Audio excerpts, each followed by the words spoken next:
Welcome to the Wilson Wealth Show, a thought provoking show about building wealth in the new economy. Each week, members of the Wilson Wealth team and their guests will discuss how to navigate the world of personal finance, stocks, real estate, and entrepreneurship to help you build wealth in the new economy.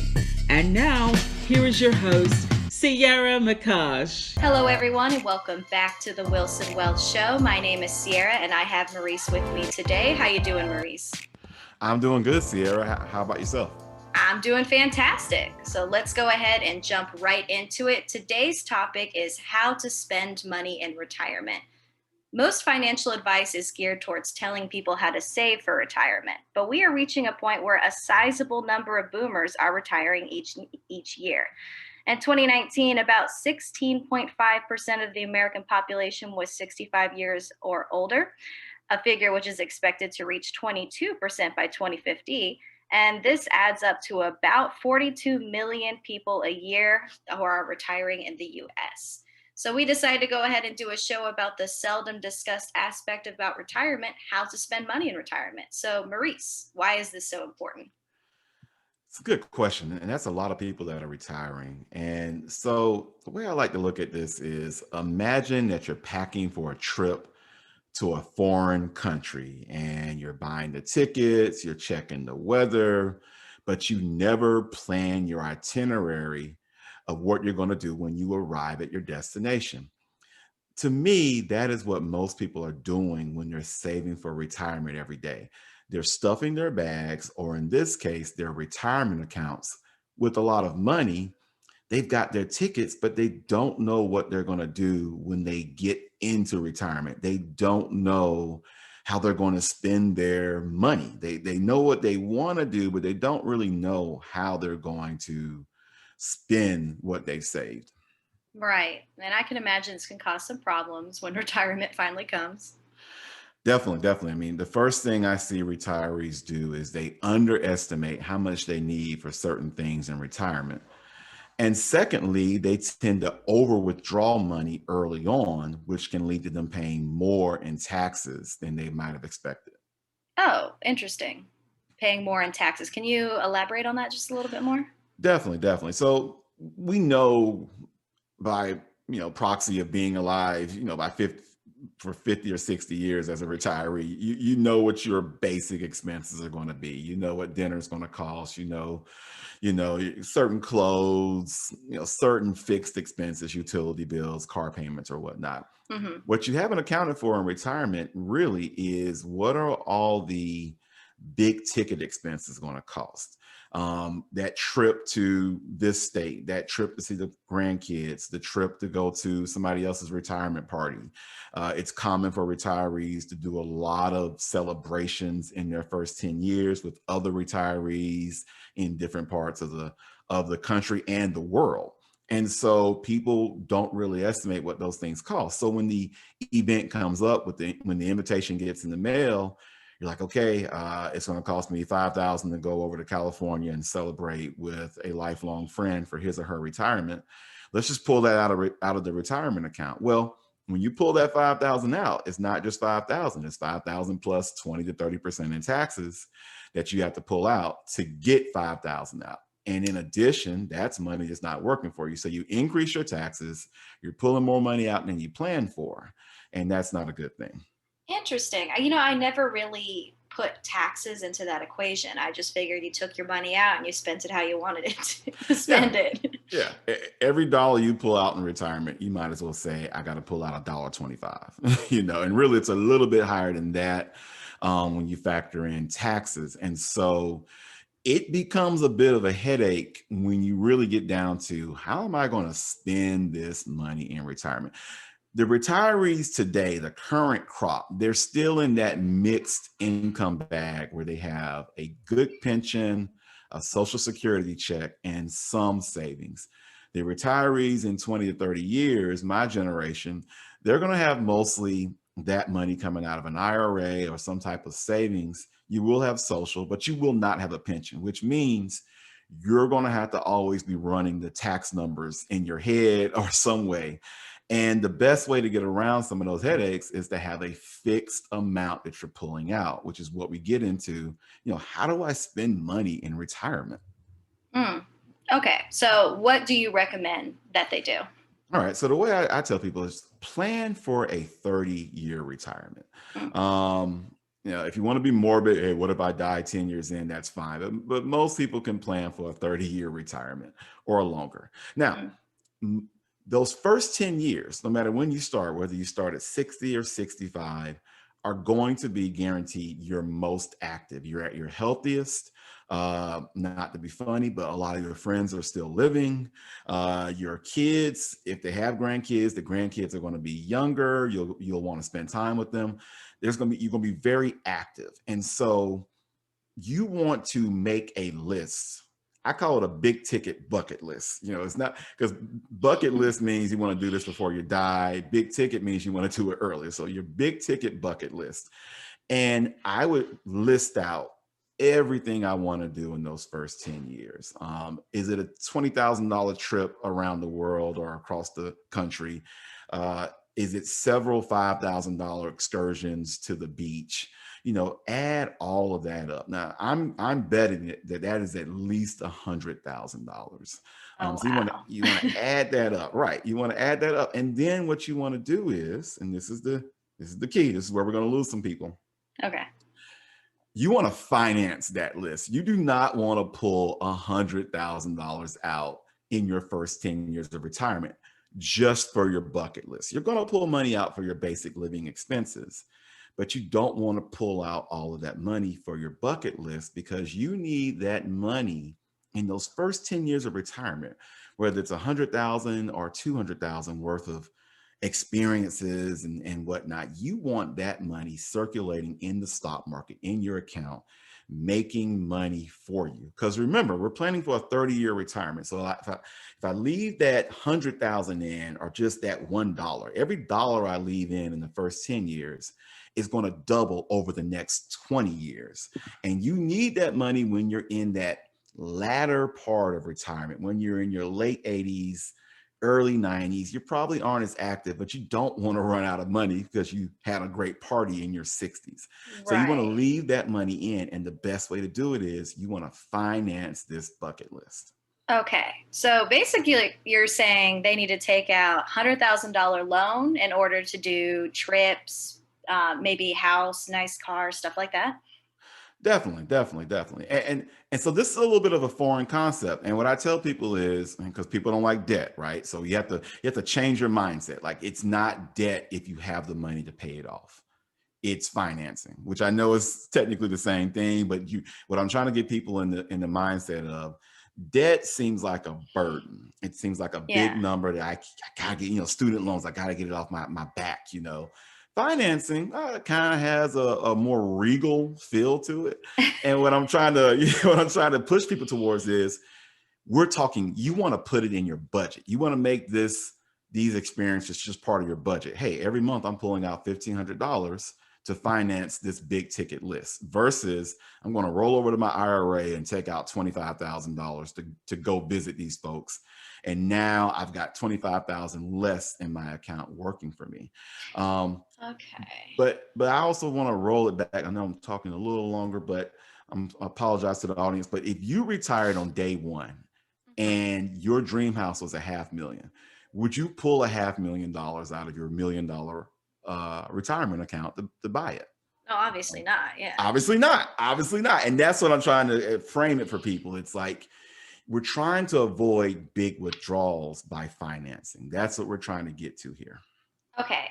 Question. So, how does financing like affect the taxes on this? Oh, it's great. It's great. What it's going to allow you to do is, when you get a house now, like when you buy your house or buy your car, you go to the bank, you get $30,000, $40,000 for your car, or maybe like 150 to 300,000 for your house. There's no taxable event on those loans. That still applies in retirement. There's no taxable event when you get these loans or credit lines of credit. It's Mm. only a taxable event when you pull the money that you're financing, the monthly payments, from your IRA. So let's say I know year one, I am doing $25,000 worth of just whatever. I'm not coming back to my primary residence for a year. Oh, wow. Um, I'm going to turn that $25,000, what would be a withdrawal from my account, I'm going to turn that into a $500 monthly payment, right? Now, $500 a month coming out of your retirement account is a lot lower in taxes than a $25,000 pull from your retirement account. And so that's the tax hit. The added bonus is that that money that you haven't pulled out is continuing to work for you. So if we had another year like 2020 where the market fell off a cliff and you're investing with Wilson Wealth, not to plug us, but just let's be honest, the way we invest, that money that you didn't pull out, you would have had in reserves to buy all of these tech stocks, the Zooms, the Google, Yeah. Apple, Tesla. You would have had that money in your account to come in at those low prices, and you would have easily made more than you would have owed in interest on your loan. That's the type of opportunity you want to leave yourself in position for when you finance this big ticket list. Right. And honestly, I mean, correct me if I'm wrong, but paying monthly on a loan like that also sounds like it's great for your credit. It's, yeah, awesome for your credit, awesome for you, and awesome for your psyche, because there's going to be a big shift for people who aren't used to, most people aren't used to not getting a paycheck, right? So you go from, most people start working at 18 on Yeah. some levels. So let's just round it up to 20. So 20 to 60, you go from 40 years of weekly or biweekly paychecks to pretty much no paycheck outside of the Social Security. And so what you're looking at, your financial well-being is based on this number in this investment account. And nobody likes to see that number go lower. So if you're coming in and pulling 25,000, 50,000 out for these trips and whatnot, you're not going to feel as good about your retirement as if you're just pulling out small monthly payments. So it's good for your credit, and it's just good for your psyche, because you feel like, hey, I don't have a job anymore. I do have a solid balance sheet. I Hmm. am enjoying retirement. I feel really good. And yeah, I have this loan or this line of credit, but it's allowing me to be in position for all events. If I want to pay off this line of credit, I can do it at the drop of a hat because the money's still in there. If Right. I want to go on these trips, it's not a problem because it's a monthly payment. You're in control versus kind of being at the mercy of draining this account in short order. Nice. Okay. I mean, no, this is making sense to me. Mhm, But mhm. quick question. So, can we bring it back to the investing portion of it? Can you explain that again? How we could also invest with our retirement money? I thought that was interesting. Definitely, definitely. Well, your retirement funds, nothing. The market doesn't care that you're retired. I like people to know that. Like, the market is the market. It's going to crash when it crashes. It's going to go up when it goes up. Hmm. Luckily for investors, it goes up, I think, 3/4 of the time.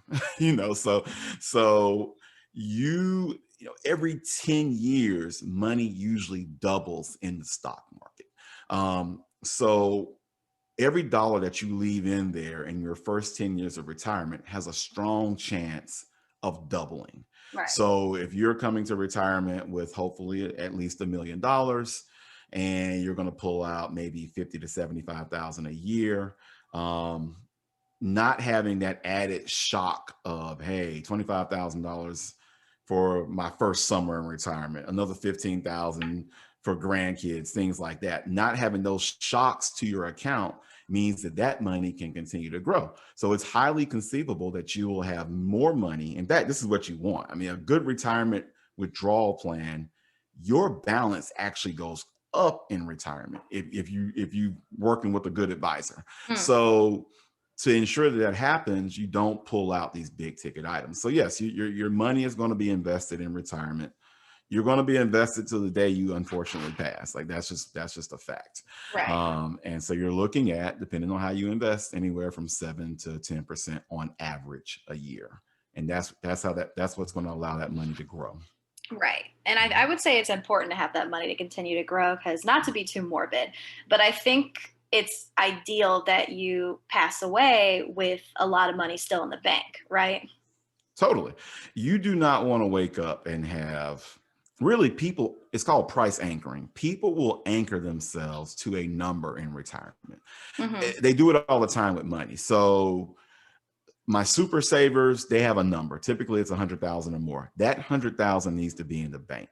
For people who are big time investors, it's 1 million. Once they reach 1 million, they never want to see less than 1 million. So when you retire, whatever number you have when you retire, you're going to anchor yourself to it. So it's going to be good for you to kind of see that number and not go below it during your retirement, which means, to your question, yeah, you're going to leave money for people. You're going to pass with money in the bank, but that is a good retirement. That's, Well, yeah, yeah. because I mean, when you pass, you want to be able to leave something to the people that you love in your life. So you don't want to use up all your retirement because you didn't plan it well enough or you took too much money out or whatever the case is. And then when you pass on, leave nothing to your children, grandchildren, stuff like that.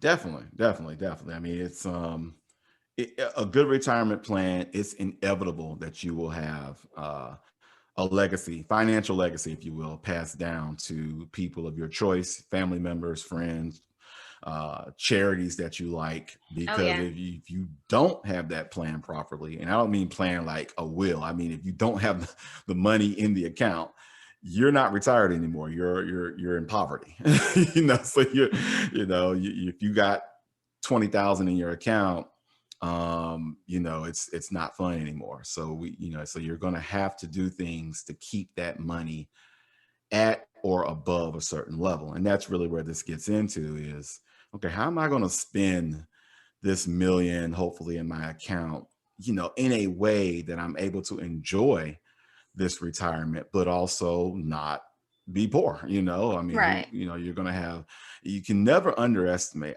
So you're in your 20s. I think that's fair. I know we aren't supposed to, tell our ages, but Yeah, 20s. Let's just say you're in your 20s. 20s. So you are in a prime season in your life. Without a doubt, you will look back on your 20s 10 years from where you are now, because and you'll say, man, I think I had more energy in my 20s than I have now in my 30s. Oh, yeah. And so that's how it goes. So what I'm getting at is how sad for you to not spend your money the right way in retirement. And you're going to be low energy. You're not going to be at your prime health, and there's nothing you can do about it. You're going to sink into depression. You're going to look back at your life and say, man, what did I do? You're going to question everything. What I'm trying to get people to do is at the forefront in the beginning, let's do this right. So you don't have to sink into all of that, where you're going to feel good about what you did. You're going to reach your 80s and 90s and have 1 million plus in your retirement account still and feel really proud. And one thing we have to consider also is people are living a lot longer. Like the insurance companies Oh, now yeah. run policies to age 120. So it could be that you may even be one of the lucky folks to have a 50-year retirement. So, imagine being 25 years into a 50-year retirement and wishing you hadn't blown it in the first 10 years. So Oh, God, yeah. this is a very, very, this is going to be an emerging area in the retirement discussion. Right now, we're still into, hey, if you start saving at 21, you'll have this much at 60, and that's great, but we keep talking about saving. We haven't talked about spending, and spending is equally important because you got to make sure that you're doing it correctly so that so you can enjoy it and just have a prosperous end to your life. I mean, there's Yeah. no way to put it. It's No, what of it's going to course. be. Of course. I mean, Yeah. nobody thinks about like spending in your retirement, what that looks like. I didn't even know that you could get taxed on that money. So obviously, this is Right. something that needs to be talked about. Definitely. But Maurice, do you have anything that you want to tell us before we move on to our takeaways? Um, Nothing that I feel like you won't cover in the takeaways. So I'll let you hit it, and then if I feel like it's not there, I'll throw it in there. Of course, of course. So let's go ahead and move into our takeaways then. So, definitely plan for the first 10 years of our retirement because that is when we're going to be most active. Make a Definitely. big ticket bucket list for those years and add up the cost. arrange ways to finance this list so that you leave money in your account, making money for the less active years of your life. I feel like that one is very important. Mhm. Before retiring, establish banking relationships and a high credit score, and establish a strong line of credit and credit cards, which we did go over. Doing the loan portion of your $100,000 will help a lot with that. Plan for a 30-year retirement, or 50 possibly, but we're gonna stick with 30 right now. We'll see how it looks like in 10 years, right? Mhm. Uh, Mhm. First 10 years of retirement are the most active, next 10 years are less active, and the next 10 years are the least active. And the first 10 years are your big ticket bucket list years. So make Definitely. sure you finance that bucket list and do not withdraw a lot of money at once. Please save on your taxes.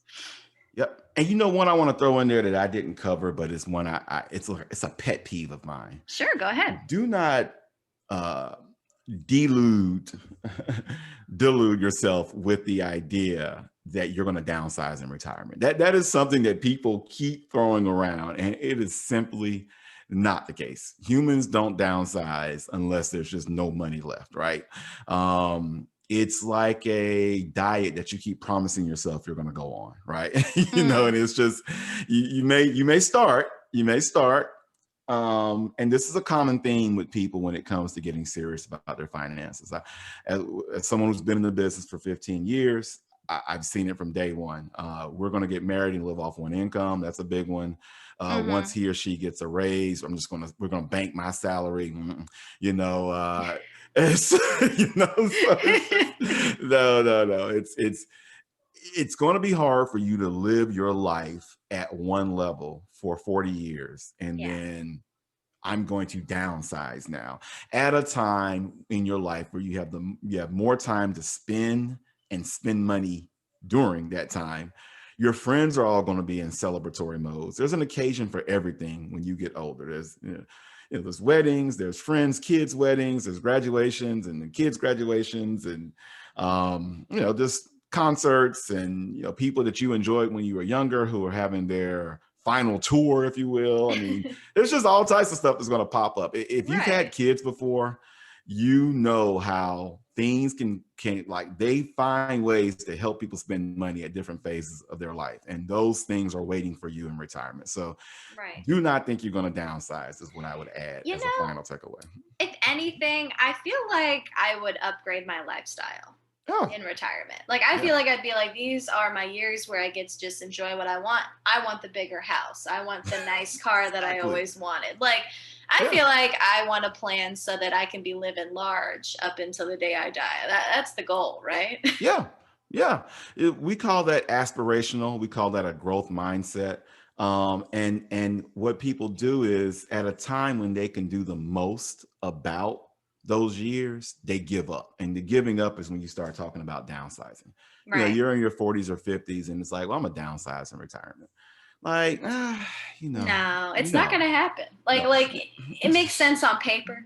You're like, oh, I'll downsize and I'll have all this money, but you're not gonna want to. And I No. think being happy is the most important part. And if I'm gonna be retired, I will be happy about it.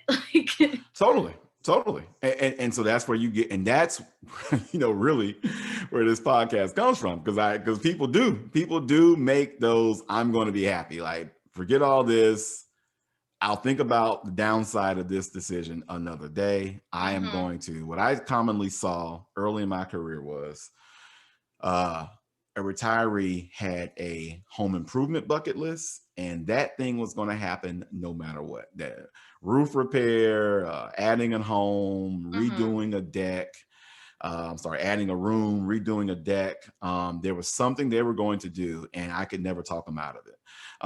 And so it's just human nature. You're going to want to you're going to want to live your best life. You're going to make rationalizations like, hey, I may not be here tomorrow, and unfortunately you probably will be here tomorrow, and so you want to you want to do it. You want to spend your money in a way that will allow you to enjoy that tomorrow and enjoy today. This is all about having it all to some Yeah. extent. Yeah, having Yeah. it all. is what I'm trying to establish for people. It's a recognition that you do want the best of life at every phase of life. And here's how to do it in retirement. Oh, I think that is a great line to end on. I thought so too. So thank you all for listening. To find out more about us and the company, please visit us at www.wilsonwealth.com, on Instagram and Twitter at Wilson Wealth, and on Facebook, www.facebook.com/WilsonWealth for more information about us and the company. And we will see you guys next week on the Wilson Wealth Show. Bye-bye now. Bye. Thank you for listening to the Wilson Wealth Show, a thought-provoking show about building wealth in the new economy. Each week, members of the Wilson Wealth team and their guests will discuss how to navigate the world of stocks, real estate, and entrepreneurship to help you build wealth in the new economy. Please join us next time on the Wilson Wealth Show.